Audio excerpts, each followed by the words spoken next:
Muito bem, sejam bem-vindos à nossa sexta aula de Política de Educação Ambiental. Eu sou a professora Cris e vamos tratar sobre educação ambiental, rumores e perspectivas.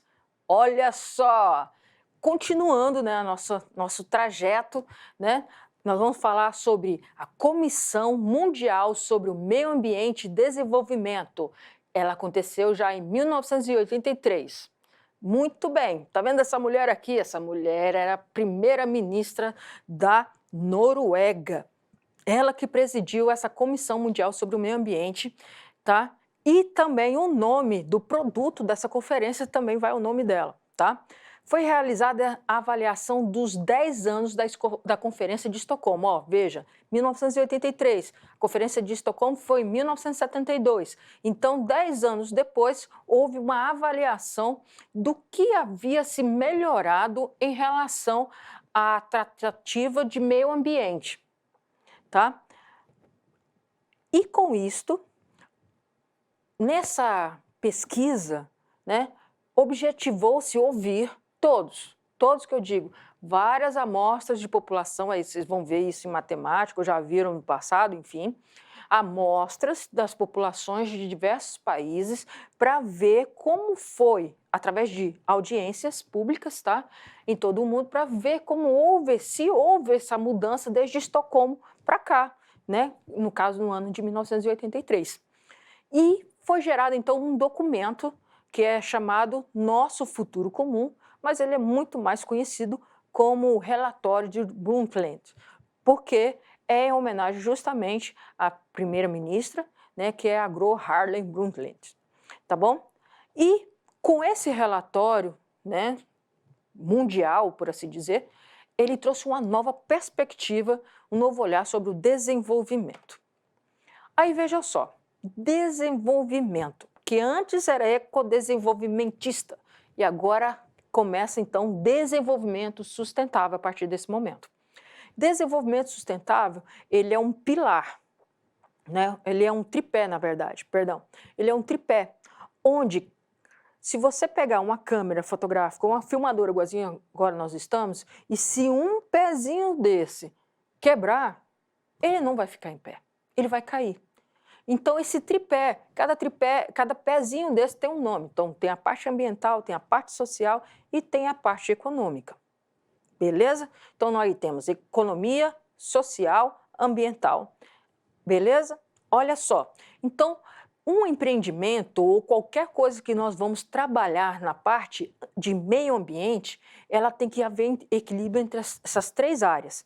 E como vai ter equilíbrio com elas? Que seja socialmente correto, ambientalmente correto, socialmente justo e economicamente viável.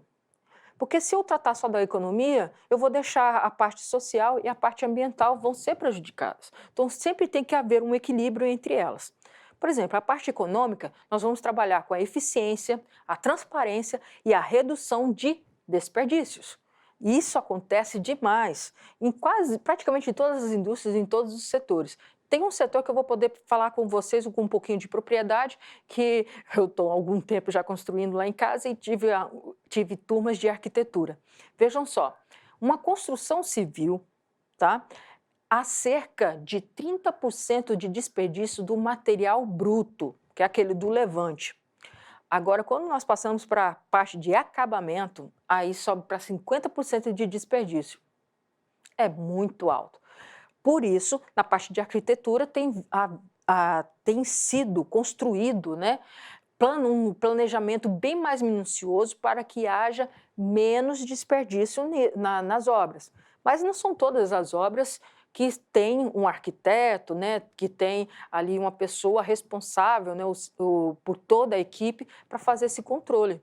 A maioria das construções, que são pequenas, né, é feito ali no olhômetro, né? Eu vou comprar o piso mais barato, né? Aí dá recorte no piso, né?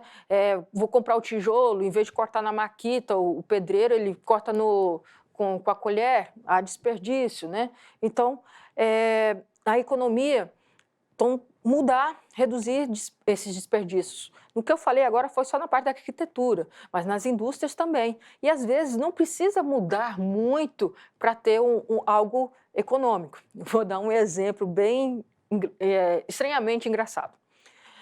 Uma empresa, ela contratava as pessoas para simplesmente, ela trabalhava com vidros, e essas pessoas eram contratadas para enrolar esses copos de vidro num papel e colocar na caixa. O papel que eles usavam era papel de jornal, nessa época tinha muito. E aí as pessoas levavam muito tempo para fazer o encaixamento desses copos. Por quê? Elas iam ler as reportagens, ou fazer cruzadinha, ler uma tirinha, alguma coisa assim. E aí eles fizeram um brainstorm, né, uma chuva de ideias, uma caixinha com eles, e aí saíram várias ideias e saiu uma ideia esdrúxula. Ela estava escrita assim: furar os olhos das pessoas que estão embalando os copos. Eu acho que isso não se pode fazer, né? Tem a questão, bem, de leis e tudo mais, né? Mas dessa ideia esdrúxula saiu o resultado que resolveu todo o problema. Eles demitiram essas pessoas e só contrataram pessoas cegas para fazer um embrulho. Resolvido o problema, houve aumento de eficiência na produção de 30%, quase 40%, né, para guardar, e elas continuaram usando o mesmo material e com produção maior. Tá? Então, às vezes, pequenas mudanças, né, e com ideias dos próprios colaboradores, nós conseguimos fazer uma mudança significativa na redução de desperdício. As questões sociais, né, estão relacionadas às políticas públicas, direitos humanos e investimento social responsável. Vejam só, as políticas públicas, elas têm que fazer igualzinho foi feito aqui, ó. Então, promover audiências para que seja ouvida a população. Porque não adianta nada do governo determinar uma política pública de cima para baixo. Não haverá a aceitação real da população, porque está longe do que elas realmente precisam. Então, as políticas públicas têm que ser ouvidas por todas as populações, de todos os segmentos, do industrial, segmento da sociedade civil, os empresários, os universitários, todos. Mais à frente eu vou falar para vocês sobre a terceira conferência do meio ambiente, sobre a temática resíduos sólidos. Tá? A parte da ambiental, aí nós temos trabalhar a reciclagem, a energia, as emissões, a água. Aí agora vou trazer um termo. Qual a diferença entre reciclagem e reutilização? Pode parar o vídeo e pesquisar. Já descobriu? Muito bem. Olha lá. Reciclagem e reutilização. A reutilização é muito comum e as pessoas fazem, mas usam um termo errado como reciclagem. Eu reciclei essa garrafa. Mas não, ela pegou aquela garrafa de refrigerante e transformou num vasinho, né? Num vaso para colocar uma plantinha, ou fazer um carrinho. Então, isso é uma reutilização. A garrafa ainda está na sua estrutura, né? Ela não foi transformada em matéria-prima, que é o que acontece em reciclagem. Então, essa garrafa ela é lavada, ela é triturada, formado peletes, esses peletes é levado para uma máquina e essa máquina vai fazer o derretimento dela e voltar a ser matéria-prima, então, para se transformar até mesmo na mesma garrafa, né, no mesmo tipo de garrafa, ou então a peça do seu carro, uma cadeira que você está sentando, ou partes do seu notebook por aí, ou celular. Tudo bem? Energia, né, o uso sustentável da energia, trabalhando com energias renováveis, né, diminuir as emissões de poluentes, né, sejam eles no ar, ou na atmosfera, ou no solo, ou na água, tá? Diminuir essas emissões, né? Por exemplo, uma borracharia, uma borracharia que trabalha com troca, tem óleo ali, um lava-jato que lava os carros, um poço de combustível que também tem a perda ali, então, de combustível, né, e é lavado. Então, tudo isso daí tem que haver normas. Existem normas para que haja, então, como se fala, um trabalho de melhorar aquele problema. Ele não vai solucionar, mas vai melhorar.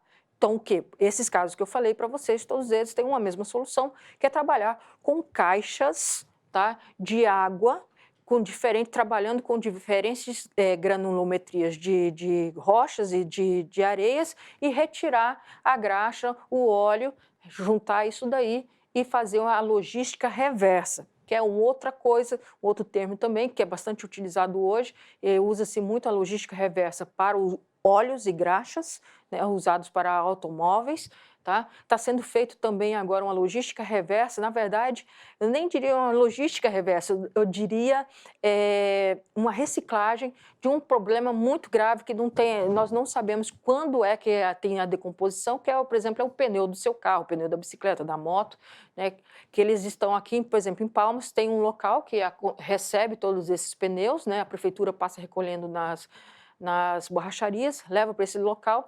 Desse local é destinado até Araguaína, que tem uma indústria que faz a tritura desse pneu e incorpora ele no piche para fazer, então, a malha asfáltica. Fica uma malha asfáltica muito mais resistente e gasta menos pneu e dá como se fala, uma destinação melhor para aquilo que seria inservível, né?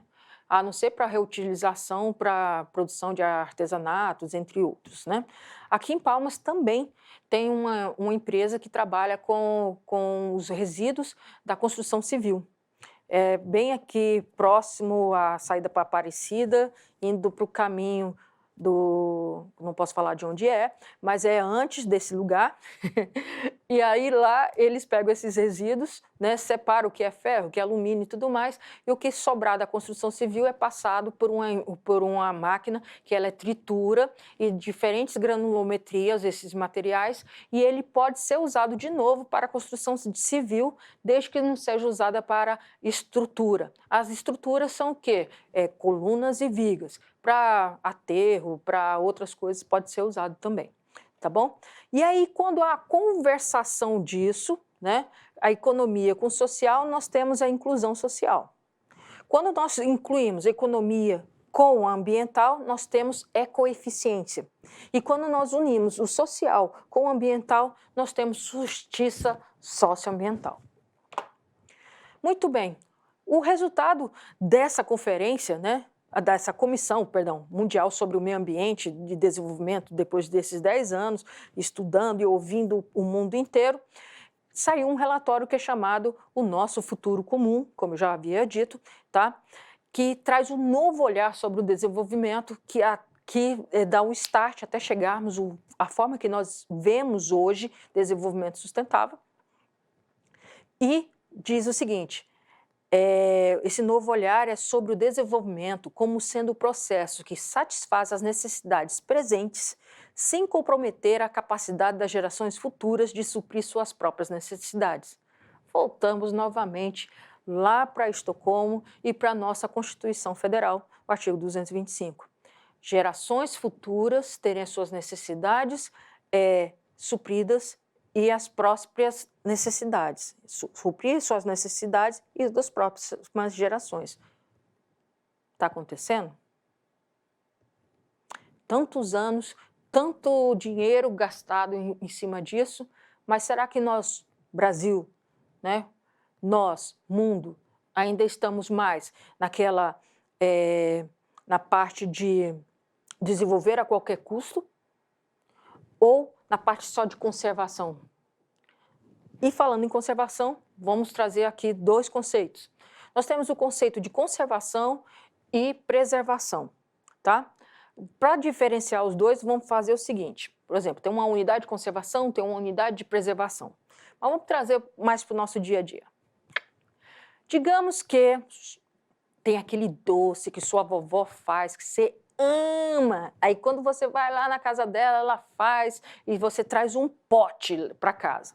Né? O nome desse pote a gente chama de conserva, tá? Conserva. Aí você tá lá o doce mais maravilhoso, mais gostoso, aí você chega em casa, qual das duas atitudes você vai fazer? Você vai sentar, comer ele de uma vez sozinho, sentar, comer tudo, ou você vai lá, abre um pouquinho, come um pouquinho, guarda um dia, 2 dias depois, vai lá comer mais um pouquinho?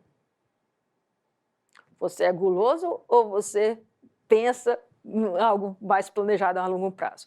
Então, a conservação é justamente isso, poder usar daqueles recursos naturais por um longo tempo, mas de forma comedida e de forma equilibrada, tá bom?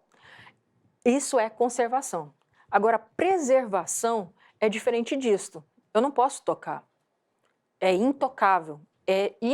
Só posso usá-lo para as pesquisas científicas e, então, um trabalho de educação ambiental, ali, uma trilha, uma ecotrilha, alguma coisa assim, tá? É igualzinho aquele carro que vale milhões, existe ele no mundo, ninguém vai andar nele. E você não vai pegar ele e tirar para andar na cidade. Porque pode acontecer um acidente, alguém bater, abarroar, riscar a pintura daquele carro incrível, né? Aí você vai preservar. Os museus é um bom exemplo disso, tá bom? Ok? Olha só, olha essa situação dessa imagem. Dentro dessa comissão, dentro desse relatório do Futuro Comum, ele trouxe grandes preocupações. E a preocupação está bem refletida nesta imagem aqui.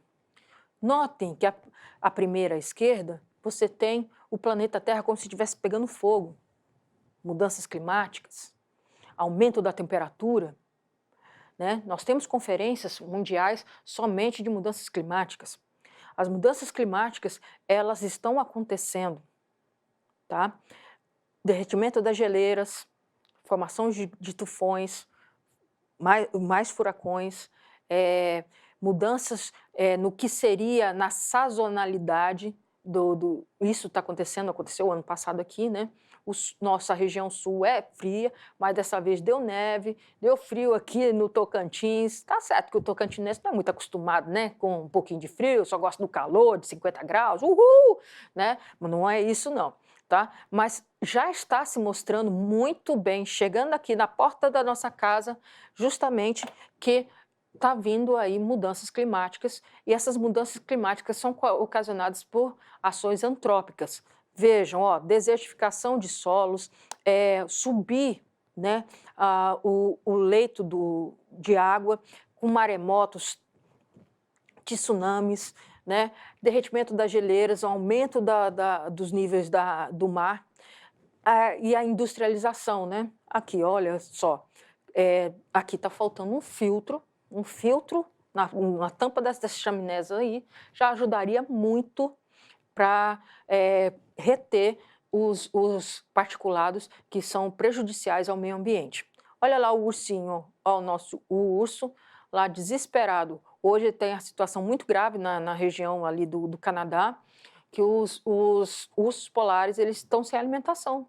Não conseguem se alimentar, perderam grandes áreas de pesca, diminuição das pescas, porque 85% do nosso oceano já foi explorado por nós. 77% dos recursos que eu estou falando, e 77% dos recursos da Terra é explorado por nós também. Tá? Eles indo para a cidade, mexer nos lixos, mexer em qualquer lugar para conseguir alimentação. Aí vejam só, um outro efeito que foi muito falado é o efeito estufa. Ah, mas o efeito estufa então é ruim, professora. Calma lá, tem dois tipos de efeito estufa. Tem o efeito estufa natural e o efeito estufa antrópico. O efeito estufa natural, graças à boa criação do universo e à natureza Gaia poderosa, o que acontece? É um efeito totalmente natural, onde os raios solares eles são emitidos, né? Tem a nossa camada de ozônio, que é a O3, né? A sua composição química, que ela reflete vários raios para fora da nossa atmosfera, né? Então, a camada de ozônio funciona como barreira, a outra parte ela permite passar, e há um rebate, né, dentro do nosso planeta, e na água e no solo, e uma parte é retida e a outra parte também é lançada para fora do nosso planeta. Sem esse tipo de efeito estufa natural, não existiria a vida do jeito que nós a conhecemos. Marte, que agora tem sonda lá, né?